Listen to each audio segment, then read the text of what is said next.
नमस्कार, कशिश न्यूज का digital platform देख रहे हैं आप और आपके साथ मैं हूं शिखा सरोज सिंह। बिहार में इस साल विधानसभा चुनाव होने हैं, जिसको लेकर तमाम राजनीतिक पार्टियां तैयारियां जोरों पर कर रही है। और इस बीच बिहार की सियासत से एक बड़ी खबर लेकर आपके सामने हाजिर हुए हैं। आपको बता दें कि बिहार में प्रदेश अध्यक्ष भाजपा के दिलीप जायसवाल, जिनसे गुप्त मुलाकात की है महागठबंधन के घटक दल के सुप्रीमो ने। कौन है वो दल जो इधर उधर ताक झांक कर रहे हैं, अपनी संभावना तलाश रहे हैं, और कहाँ हुई ये मुलाकात, कब हुई ये मुलाकात, इसको लेकर पूरी जानकारी हमारे सहयोगी गौतम देंगे। गौतम, बिहार में सुबह से ही सियासी भूचाल मचा हुआ है। महागठबंधन के घटक दल के सुप्रीमो ने दिलीप जायसवाल से मुलाकात की है, क्या जानकारी, क्या और आउटपुट? देखिए, सुबह से ये सुर्खियाँ इसलिए बन गई हैं क्योंकि इसके पीछे जो बोलने वाले व्यक्ति हैं, कोई ऐसे साधारण व्यक्ति नहीं है जिनके बयान को उतना महत्व नहीं दिया जाए। बिहार बीजेपी यानी बिहार की सबसे बड़ी जो पार्टी अभी है, उसके प्रदेश अध्यक्ष ने जो है ये बात को कहा है कि महागठबंधन के जो घटक दल हैं वो जो है उनसे मुलाकात करने के लिए जो है उनके पास जा रहे हैं। और ये संभावना बन सकती है कि जो एनडीए है वो 5 दलों का जो अलायंस है वो 6 दल हो सकता है। ये बातें दिलीप जायसवाल ने सुबह सुबह कही है और इस बात के बाद प्रतिक्रिया जो है बहुत आ रही है। इन विषयों को लेकर जो है महागठबंधन की एकता पर सवाल उठ गया है। महागठबंधन में ऑल इज वेल सब कुछ है नहीं, ये सवाल उठ गए। मगर इसके बावजूद भी जो है एक खंडन जो है इसका जारी हो गया और वो खंडन जारी करने वाले खुद मुकेश सहनी। देखिए, मैं आपको पूरा सिनारियो में समझाता हूं कि क्या हुआ। बीजेपी प्रदेश अध्यक्ष दिलीप जायसवाल ये बात कहते हैं कि बिहार में जो महागठबंधन है उसका जो स्वरूप है वो स्वरूप जो कहा जा सकता है कि बदलने वाला है। एनडीए 5 पांडव के रूप में जो है काम कर रहे हैं, चाहे वो उपेंद्र कुशवाहा के राष्ट्रीय लोक मोर्चा, जीतन राम मांझी के हम पार्टी, राष्ट्रीय माफ कीजिएगा लोजपा, रामविलास जो चिराग पासवान देख रहे हैं, बीजेपी खुद जो है दिलीप जायसवाल प्रदेश अध्यक्ष की भूमिका में है, और मुख्यमंत्री नीतीश कुमार जदयू पार्टी। ये 5 पांडव के रूप में छठे नेता के रूप में, दल के रूप में जो है एक नया नाम आया, जिस पर नाम उन्होंने खुलासा नहीं किया। मगर देखिए, इशारों में समझने की जो बात है, बिहार में उन्होंने कहा कि महागठबंधन का एक दल जो है वो हमारे साथ जुड़ने का प्रयास कर रहा है। अब उस दल का उन्होंने नाम नहीं बताया, मगर जो समीकरण जो है उसको मैं समझा देता हूं। देखिए, बिहार में जो महागठबंधन है, जो दल है, जो घटक दल है, उसमें राजद धुरी का काम कर रहा है, जो मेन सेंटर पे है। उसके बाद कांग्रेस जो है उसका सहयोगी दल, बीजेपी और कांग्रेस का अलायंस हो नहीं सकता, कभी एक दूसरे के साथ जा नहीं सकती। विचारधारा की बात है, उसके ना कार्यकर्ता स्वीकार करेंगे, ना जनता जो उनके समर्थक है वो एक दूसरे को स्वीकार करेंगे। तो कांग्रेस का जो नाम शुरू से सिरे से खारिज हो जाता है। उस दूसरी बात, राजद जो खुद इस महागठबंधन का धुरी है, उस पर कहीं भी जाने आने का कोई सवाल ही नहीं है। बीजेपी से कोई अलायंस होना नहीं है, ये साफ बात है। दो पार्टी खत्म हो गई। तीसरी पार्टी जो है, तीसरी पार्टी में जो कहा जाता है कि वाम दल है, CPI communist party, CPI-M communist party मार्क्सवादी, और उसके बाद सीपीआई-एमएल कम्युनिस्ट पार्टी मार्क्सवादी जो है वो, यानी 3 पार्टियों का जो जो कहा जाता है कि वामदल का जो अलायंस है वो बीजेपी के साथ जा सकता है मिलने के लिए। ये बात नहीं मानी जा सकती है क्योंकि जो 17 महीने का जो तेजस्वी का शासन काल रहा, जो वामदल के जो दलों ने समर्थन किया सीट आने के बाद, तेजस्वी को सरकार में जाने के बाद, उसमें एक बात यहां पर बिहार की जनता ये देख रही है कि अलायंस में रहने के बावजूद भी सत्ता में वामदल नहीं आए, यानी सत्ता से कोई मोह माया नहीं, और उनकी विचारधारा है वो बीजेपी से कभी मिल नहीं सकते। ये विचारधारा के साथ ही वो चलने वाले लोग हैं। तो यानी ये अब मैंने 5 दलों का गिना दिया कि 5 दल, बचा कौन? मुकेश सहनी, वीआईपी पार्टी प्रमुख मुकेश सहनी।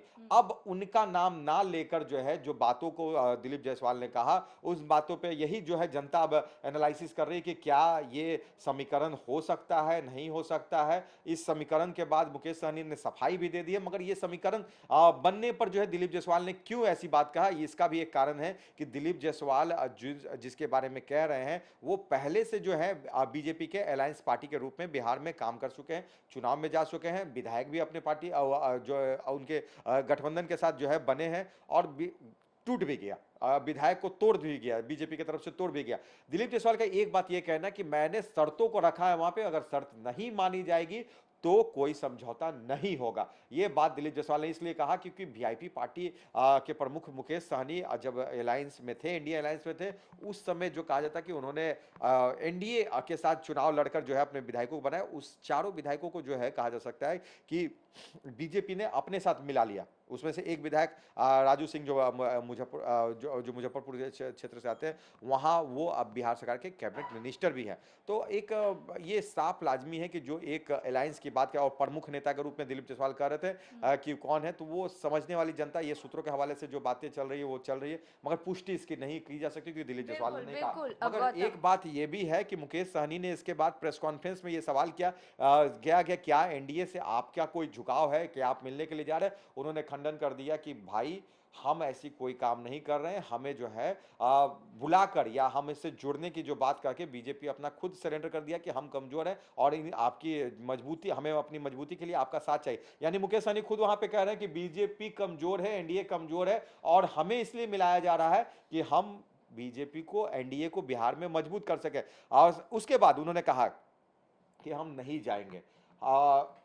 हमारी बात छोड़ दीजिए, जो उनके घटक दल है, चाहे वो चिराग पासवान हो या जीतन राम मांझी हो, ये लोगों को सीट देने में जो है, हम अगर वहां चले जाते हैं तो फिर इनका जो हकमारी हो जाएगा। हम नहीं चाहते कि चिराग पासवान और जीतन राम मांझी की हकमारी हो। यानी मुकेश सहनी भले ही महागठबंधन में है, मगर चिंता मुकेश सहनी को चिराग पासवान की और जीतन राम मांझी की। और उन्होंने वहां पे कहा कि चिराग पासवान को 50 सीट से कम नहीं लड़ना चाहिए और जीतन राम मांझी 40, 35, 40 सीट जो मांग करे ये उनके लिए ज्यादा है, मगर उनकी जो कहा जाता है कि पार्टी के दमखम और जो स्थिति है उसको बताते हुए 20 से 25 सीट उन्हें मिलनी चाहिए। ये भी जो है उन्होंने वहां पर एक पॉइंट जोड़कर उनके बीच जो है कुछ ऐसी बातों को रख दिया जो अब आने वाले समय में इसका क्या आधार बनता है, क्या कुछ होता है। मगर ये एनडीए की चिंता होगी, महागठबंधन की तरफ से जो चिंता का विषय था कि क्या जो दिलीप जायसवाल ने कहा घटक दल और प्रमुख घटक दल वहां पे जाएंगे तो ये समीकरण कैसा रहेगा, तो मुकेश सहनी ने इसका खंडन कर दिया है। मगर एक बात ये भी मैं आपको बता दूं कि मुकेश सहनी वही वीआईपी पार्टी के प्रमुख हैं जो आज भी हैं, जिन्होंने बड़े प्रेस कॉन्फ्रेंस में 2020 के चुनाव में, हम क्योंकि उस प्रेस कॉन्फ्रेंस को मैंने कवर भी किया है, मौर्या होटल में ये प्रेस कॉन्फ्रेंस चला था, सभी घटक दल के जो लोग हैं वो वहां पे मौजूद थे और भरे प्रेस कॉन्फ्रेंस सीट का अलायंस की सीट शेयरिंग की घोषणा और तेजस्वी बोल रहे थे, सभी घटक दल के नेता बैठे हुए थे और मुकेश सहनी बीच प्रेस कॉन्फ्रेंस में, कोई ये नहीं कि स्क्रिप्टेड प्लान, सारा रेडी था और वहां पे मुकेश सहनी खड़े हो जाते बोले कि मेरे पीठ में खंजर छोपा गया है और मैं जो है इस अलायंस में नहीं रहता हूं, मैं अलायंस तोड़ने की घोषणा करता हूं। प्रेस कॉन्फ्रेंस यानी एक पूरा जो एक फिल्मी सिनारियो होता है ना, वो वहां पे दिखा और मुकेश सहनी प्रेस कॉन्फ्रेंस से उठ के चले गए और उसके बाद ये जो है इंडिया अलायंस, माफ कीजिएगा, एनडीए से जो है उनका अलायंस हो गया। और उसके बाद जो दूसरी बात, जब ये 24 की तस्वीर जो दिखी वहां पर ये मुकेश सहनी और तेजस्वी का एक हेलीकॉप्टर में मछली खाना, संतरा खाना, यात्रा में साथ रहना, ये मुकेश सहनी पहले भी एक बात कह चुके हैं कि पीठ पर खंजर घोपा गया और फिर तेजस्वी से समझौता कर लेना और फिर उसके बाद आज ये कहना कि हमको जाने वाले नहीं। देखिए राजनीति में कोई जो स्थिति होती है वो अस्थाई नहीं होती है। बिहार में अगर पक्ष की बात की जाए तो विपक्ष भी इस चीजों से अछूता नहीं बचा हुआ है, चाहे वो नीतीश कुमार का जो कहा जाता है कि महागठबंधन के साथ रहना हो, एनडीए के साथ रहना हो, या वीआईपी पार्टी के जो प्रमुख है मुकेश सहनी का तेजस्वी को कहना कि पीठ में इसने खंजर घोंपा, उससे अलग हो जाना और फिर उसके बाद जाके मुकेश सहनी का तेजस्वी से मिल जाना और फिर उसके बाद जो कहा जाता है कि अस्थाई कोई चीज है, तो ये बातें इत्तेफाक नहीं रखती है। ये मुकेश सहनी का आज खंडन करना और कल क्या परिस्थितियां होगी, क्या समीकरण होगा, उसके बाद ये कहते ना कि हाँ समीकरण ठीक हुआ, हम इस चीज के लिए वहां पर समझौता कर लिए क्योंकि जनता के हित में, तो ये फिर हो सकता है। आज भले ही खंडन है मगर कल क्या हो कोई भरोसा नहीं है। ये चीजें अस्थाई नहीं कही जा सकती। हाँ मगर जरूर राजनीतिक गलियारों में सुबह से जो है हलचल का माहौल बन गया और पूरे बिहार भर में जो भी राजनीतिक प्रमुख दल हैं वो इस बात को तो देख ही रहे हैं।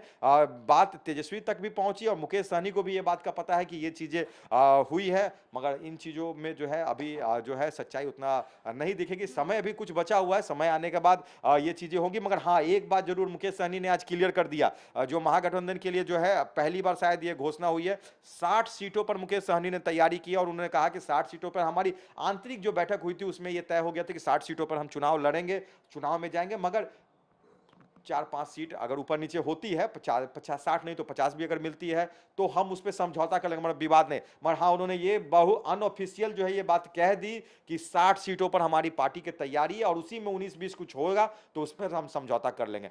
तो मुकेश सहनी ने यह भी एक संदेश दे दिया कि आने वाले समय में महागठबंधन की तरफ से अगर सीट शेयरिंग होगा तो वीआईपी पार्टी कितने सीटों पर चुनाव लड़ने के लिए तैयारी कर रही है और वहीं दूसरी तरफ कांग्रेस जो है, कांग्रेस भी जो है चुनाव में तैयारी जो किस तरह से कर रही है, या जो कल दिल्ली में जो बैठक हुई, सूत्रों के अनुसार जो जानकारी मिली है, हालांकि देखिए पुष्टि कोई चीज भी जो है नहीं की जा सकती, क्योंकि अनऑफिशियल ये बातें होती है अंदर, मगर जो लोग रहते हैं वो ही जानकारी बिल्कुल, बाहर देते बिल्कुल हैं। गौतम, 2 मिनट के लिए आपको रुकूँगी, लेकिन जितनी भी बातें अभी उड़ती-उड़ती सामने आ रही हैं, तमाम बातें जो हैं वो इसी मुलाकात की तरफ इशारा कर रही हैं। लेकिन ये दर्शक समझना चाहेंगे कि ये जो गुप्त मीटिंग हुई है, ये कब हुई है, कहाँ हुई है? क्या ये पहली बार ऐसी मीटिंग हुई है? इसको लेकर कोई जानकारी मिल पा रही है? देखिए ये सूत्रों के हवाले से ही खबर है। रात के अंधेरे में मुलाकात होना, और देखिए दिलीप जायसवाल बहुत ही गंभीर व्यक्ति के रूप में जाने जाते हैं। कोई हल्का बयान नहीं देना, कोई फूहड़ वाला बयान नहीं देना, कोई बेवजह का बयान नहीं देना। देखिए उनका एक छवि है, सत्ता में तो जो उनके लोग उनको जो मानते हैं, उनका जो एक छवि है वो तो दिखता ही है, उनके बातों से भी, उनके विचार से भी। मगर जो विपक्ष के भी नेता हैं, दिलीप जायसवाल के बारे में कोई भी हल्की बात नहीं कहते हैं, मानते हैं कि वो गंभीर व्यक्ति हैं, उनका जो एक बात होता है। तो दिलीप जायसवाल जब ये बातों को कहते हैं तो जरूर देखिए, इस सूत्रों के हवाले से जो खबर है, रात के अंधेरे में मुलाकात हुई है, और 3 से 4 दिन पहले की मुलाकात की बात ये है, और अनऑफिशियल ही बात इसे कहा जाए, क्योंकि बहुत चीज़ें जो होती है अंधेरों में भी अगर होती है सही रास्ते पे जाने के लिए, तो उन चीज़ों पर समय आने पर ही रोशनी पड़ती है। मगर अंधेरों में जो चीज़ें हुई है उसका कोई वीडियो या कोई साक्ष्य नहीं। हाँ, मगर ज़रूर है कि ये मुलाकात के बाद ही ये बातें सामने आई कि महागठबंधन के नेता जो हैं समझौता करने के लिए एनडीए के जो प्रमुख जो बीजेपी प्रदेश अध्यक्ष, उनसे मुलाकात हुई है, और खुद बीजेपी प्रदेश अध्यक्ष ने इसकी पुष्टि की है बयान देकर। हालांकि देखिए समझौता इसी चीज़ों पर होना है कि आपकी सहमति और हमारी सहमति आपके विचार से मिलती है, नहीं मिलती है। तो विचार अगर नहीं मिलते हैं, शर्तों को, दिलीप जायसवाल ने पहले कहा कि हमने शर्त रख दिया, शर्त को अगर आप नहीं मानेंगे तो कोई समझौता की बात नहीं होगी। तो समझौता अगर होने में समय भी होगा, या जो कहा जा सकता है कि इन चीज़ों में जो कहा जा सकता है कि अगर समय लगेगा तो समय पे पता चलेगा। मगर हाँ, जरूर है कि अंधेरे में जो मुलाकात हुई है, अब रोशनी में बात हो गई है, अब बात का निष्कर्ष जो है समय आने पर निकलेगा। मगर हाँ, बिहार है, बिहार की राजनीति को समझना सबके बस की बात नहीं है, और यहाँ की राजनीति जो है देश स्तर पर इसका असर जरूर छोड़ती है। बिल्कुल, बिल्कुल गौतम, बहुत-बहुत धन्यवाद आपका तमाम महत्वपूर्ण बातचीत और जानकारी के लिए। तो दिलीप जायसवाल की तरफ से महागठबंधन में टूट का दावा किया जा रहा है, तो वहीं दूसरी तरफ मुकेश सहनी ने इस बात का खंडन करते हुए कहा है कि ऐसी कोई बात नहीं है, लेकिन इस पूरे मामले से जुड़ा अगर कुछ भी ऐसा तथ्य मिलता है या सच्चाई सामने आती है, कोई जानकारी, तो हम आप तक ज़रूर पहुँचाएँगे। तब तक बने रहिए कशिश न्यूज़ के डिजिटल प्लेटफ़ॉर्म पर।